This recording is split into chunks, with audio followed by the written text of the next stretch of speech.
मित्रों, एक बार की बात है। एक राजा बहुत बड़ा प्रजापालक था। हमेशा प्रजा के हित में प्रयत्नशील रहता था। वह इतना कर्मठ और नेक दिल इंसान था कि अपना सुख, ऐशो आराम सब छोड़कर सारा समय जन कल्याण में ही लगा देता था। यहाँ तक कि जो मोक्ष का साधन है, अर्थात भगवत भजन, उसके लिए भी बहुत समय नहीं निकाल पाता था।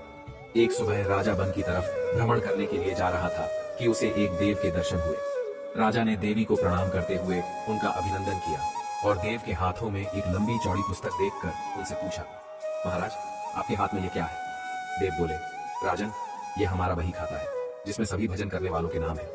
राजा ने निराशा युक्त भाव से कहा, कृपया देखिए तो इस किताब में कहीं मेरा नाम भी है या नहीं। देव महाराज किताब का एक एक पृष्ठ उलटने लगे, परंतु राजा का नाम कहीं भी नजर नहीं आया। राजा ने देव को चिंतित देखकर कहा, महाराज, आप चिंतित ना हो, आपके ढूंढने में कोई भी कमी नहीं है। वास्तव में यह मेरा दुर्भाग्य है कि मैं भजन कीर्तन के लिए समय नहीं निकाल पाता और इसीलिए मेरा नाम यहाँ नहीं है। उस दिन राजा के मन में आत्मग्लानि से उत्पन्न हुई, लेकिन इसके बावजूद उन्होंने इसे नजरअंदाज कर दिया और वापस परोपकार की भावना लिए दूसरों की सेवा करने में लग गए। कुछ दिन बाद राजा फिर सुबह वन की तरफ टहलने के लिए निकले तो उन्हें वहीं देव महाराज के दर्शन हुए। इस बार भी उनके हाथ में एक पुस्तक थी। इस पुस्तक के रंग और आकार में बहुत भेद था और यह पहली वाली से काफी छोटी थी। राजा ने फिर उन्हें प्रणाम करते हुए पूछा, महाराज, आज कौन सा बही खाता अपने हाथों में लिया हुआ है? देव ने कहा, राजन, आज के खाते में उन लोगों का नाम लिखा है जो ईश्वर को सबसे अधिक प्रिय है। राजा ने कहा, कितने भाग्यशाली होंगे वे लोग, निश्चित ही वे दिन रात भगवत भजन में लीन रहते होंगे। क्या इस पुस्तक में कोई मेरे राज्य का भी नागरिक है? देव महाराज ने वही खाता खोला और ये क्या, पहले पन्ने पर पहला नाम राजा का ही था। राजा ने आश्चर्यचकित होकर पूछा, महाराज, मेरा नाम इसमें कैसे लिखा हुआ है? मैं तो मंदिर भी कभी कभार ही जाता हूँ। देव ने कहा, राजन, इसमें आश्चर्य की क्या बात है? जो लोग निष्काम होकर संसार की सेवा करते हैं, जो लोग संसार का उपकार में अपना जीवन अर्पण करते हैं, जो लोग मुक्ति का लोभ भी त्याग कर प्रभु के निर्बल संतानों की सेवा सहायता में अपना योगदान देते हैं, उन त्यागी महापुरुषों का भजन स्वयं ईश्वर करता है। राजन, तुम अब पछता कि तू पूजा पाठ नहीं करता। लोगों की सेवा कर तो असल में भगवान की ही पूजा करता है।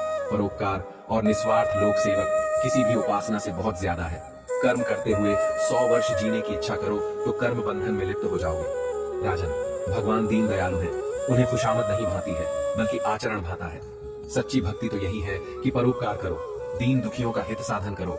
अनाथ, विधवा, किसान व निधन आज अत्याचारियों से सताए जाते हैं, इनकी यथाशक्ति सहायता और सेवा करो और यही परम भक्ति है। राजा को आज देव के माध्यम से बहुत बड़ा ज्ञान मिल चुका था और अब राजा भी समझ गया कि परोपकार से बड़ा कुछ भी नहीं और जो परोपकार करते हैं वही भगवान के सबसे प्रिय होते हैं। मित्रों, जो व्यक्ति निस्वार्थ भाव से लोगों की सेवा करने के लिए आगे आते हैं, परमात्मा हर समय उनके कल्याण के लिए यत्न करता है। हमारे पूर्वजों ने कहा भी है, परोपकार आए पूर्ण न्याय भवति, अर्थात दूसरों के लिए जीना, दूसरों की सेवा को ही पूजा समझकर कम करना। परोपकार के लिए अपने जीवन को सार्थक बनाना ही सबसे बड़ा पुण्य है और जब आप भी ऐसा करेंगे तो स्वतः ही आप वह ईश्वर के प्रिय भक्तों में शामिल हो जाएंगे। मित्रों, एक बार की बात है, एक राजा था। उसकी सेवा करने के लिए दूर देश से एक राजकुमार आया। वह राजकुमार राजा से मिलने की बहुत कोशिश कर रहा था, लेकिन फिर भी उसकी मुलाकात राजा जी से नहीं हुई। जो कुछ वह अपने साथ लाया था वह सब बराबर हो गया। एक दिन राजा शिकार खेलने चला, राजकुमार भी साथ हो लिया। चलते चलते राजा एक वन में पहुंचा। वहां उसके नौकर चाकर सब पीछे छूट गए। राजा के साथ अकेला वह राजकुमार रह गया। उसने राजा को रोका।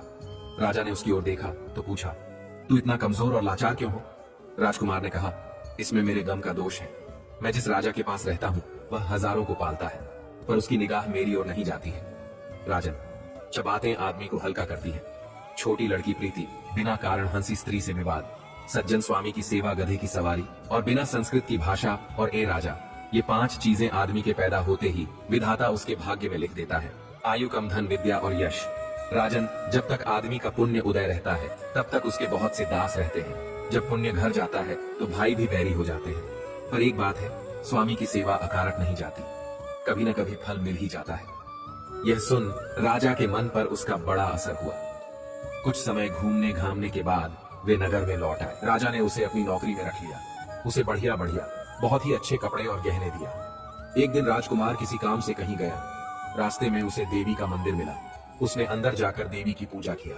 जब वह बाहर निकला तो देखता क्या है, उसके पीछे एक सुंदर स्त्री चली आ रही है। राजकुमार उसे देखते ही उसकी ओर आकर्षित हो गया। स्त्री ने कहा, पहले तुम कुंड में स्नान कराओ, फिर जो कहोगे करूंगी। इतना सुनकर राजकुमार कपड़े उतार कर जैसे ही कुंड में घुसा और गोता लगाया कि अपने नगर में पहुंच गया, उसने जाकर राजा को सारा हाल कह सुनाया। राजा ने कहा, यह अचरज मुझे भी दिखाओ। दोनों घोड़ों पर सवार होकर देवी के मंदिर पर आए, अंदर जाकर दर्शन किए और जैसे ही बाहर निकले कि वह स्त्री प्रकट हो गई, राजा को देखते ही बोली, महाराज, मैं आपके रूप पर मुग्ध हो, आप जो कहेंगे वही करूंगा। राजा ने कहा, ऐसी बात है तो तू मेरे सेवक से विवाह कर ले। स्त्री बोली, ये नहीं हो सकता, मैं तो तुम्हें चाहती हूँ। राजा ने कहा, सज्जन लोग जो कहते हैं उसे निभाते हैं, तुम अपने वचन का पालन करो। जिसके बाद राजा ने उसका विवाह अपने सेवक से करा दिया। तभी उनके नगर में एक साधु संत आया। उन्होंने राजा से पूछा, हे राजन, यह बताओ कि राजा और सेवक दोनों में से किसका काम बड़ा हुआ। राजा ने कहा, नौकर का। साधु ने पूछा, कैसे। राजा बोला, उपकार करना। राजा का तो धर्म ही था, इसलिए उसके उपकार करने में कोई खास बात है, लेकिन जिसका धर्म नहीं था उसने उपकार किया तो उसका काम बड़ा हुआ। मित्रों, एक बार की बात है, श्री राम दरबार में हनुमान जी महाराज श्री राम जी की सेवा में इतने तन्मय हो गए कि गुरु वशिष्ठ के आने का उनका ध्यान ही नहीं रहा। सभी ने उठकर उनका अभिवादन किया, पर हनुमान जी नहीं कर पाए। वशिष्ठ जी ने श्री जी से कहा कि राम गुरु का भरे दरबार में अभिवादन नहीं कर, अपमान करने पर क्या सजा होनी चाहिए। श्री राम जी ने कहा, गुरुवर आप ही बताएं। वशिष्ठ जी ने कहा, मृत्युदंड। श्री राम जी ने कहा, स्वीकार है। तब श्री राम जी ने कहा कि गुरुदेव आप बताएं कि यह अपराध किसने किया है, बता दूंगा। पर राम, वह तुम्हारा इतना प्रिय है कि तुम अपने आप को सजा दे दोगे और उसको नहीं दे पाओगे। श्री राम जी ने कहा, गुरुदेव राम के लिए सब समान है। नहीं राम, मुझे तुम्हारे ऊपर पर संशय नहीं है, पर मुझे दंड के परिपूर्ण होने पर संशय है।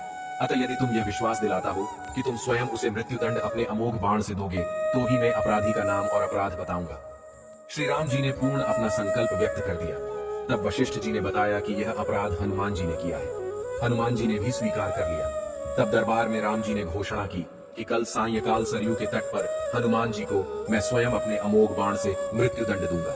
हनुमान जी के घर जाने पर उदासी की अवस्था में माता अंजनी ने देखा तो चकित रह गया कि मेरा लाल महावीर अतुलित बल का स्वामी ज्ञान का भंडार।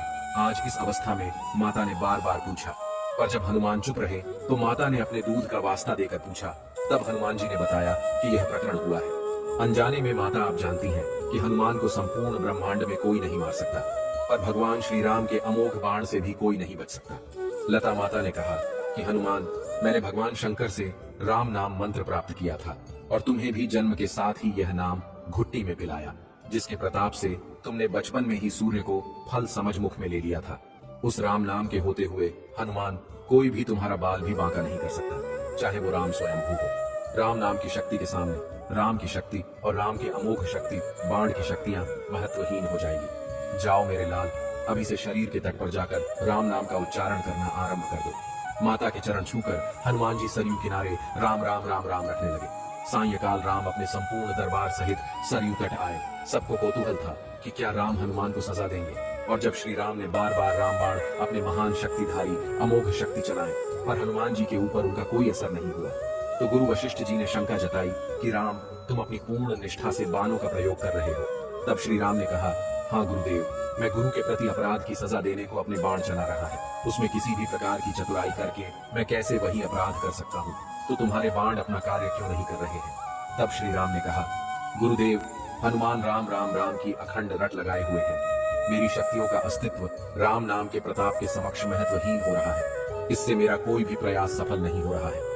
आप ही बताएं गुरुदेव, मैं क्या करूं। गुरुदेव ने कहा, हे राम, आज से मैं तुम्हारे साथ तुम्हारे दरबार को त्याग कर अपने आश्रम जा रहा है, जहां राम नाम का निरंतर जप करूंगा। जाते जाते गुरुदेव वशिष्ठ जी ने घोषणा की कि हे राम, मैं जानकर मानकर यह घोषणा कर रहा हूं कि स्वयं राम से राम का नाम पड़ा है। राम नाम महा अमोघ शक्ति का सागर है। जो कोई छापेगा, लिखेगा, मनन करेगा, उसकी लोक कामना पूर्ति होते हुए भी वह मोक्ष का भागी होगा। मैंने सारे मंत्रों की शक्तियों को राम नाम के समक्ष न्यूनतम आना है। तभी से राम से बड़ा राम का नाम माना जाता है। वो पत्थर भी तैर जाते हैं जिन पर श्री राम का नाम लिखा रहता है। जय श्री कृष्णा।